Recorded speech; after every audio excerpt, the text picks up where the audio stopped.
त सखर में पटड़ी पुलिस पारां मुक़ाबले बाद एक ॾोहारी खे ज़ख़्मी हालत में गिरफ़्तार करण जी दावा कई वई आहे। पुलिस मूजिबि मुक़ाबले दौरान ज़ख़्मी हालत में गिरफ़्तार थियल ॾोहार जी सुञाणप कामरान लाड़क तौर थी आहे। हम खे आगाह करे रहिया आहियूं त सखर में पटड़ी पुलिस पारां मुक़ाबले बाद एक ॾोहारी खे ज़ख़्मी हालत में गिरफ़्तार करण जी दावा कई वई आहे। पुलिस मूजिबि मुक़ाबले दौरान ज़ख़्मी हालत में गिरफ़्तार थियल ॾोहार जी सुञाणप कामरान लाड़क तौर थी आहे। पुलिस जो चवणु आहे त जवाबदार वटां पिस्टल हथ कयो वियो आहे। संदसि क्रिमिनल रिकॉर्ड बि चेक कयो पियो वञे। हम खे आगाह करे रहिया आहियूं त सखर में पटड़ी पुलिस पारां मुक़ाबले बाद एक ॾोहारी खे ज़ख़्मी हालत में गिरफ़्तार करण जी दावा कई वई आहे। पुलिस मूजिबि मुक़ाबले दौरान ज़ख़्मी हालत में गिरफ़्तार थियल ॾोहार जी सुञाणप कामरान लाड़क तौर थी आहे।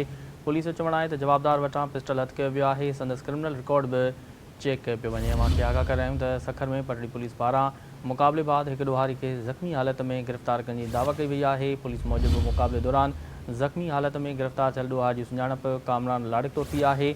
पुलिस जो चवणु आहे त जवाबदार वटां पिस्टल हथ कयो वियो आहे। संदसि क्रिमिनल रिकॉर्ड बि चेक कयो पियो वञे।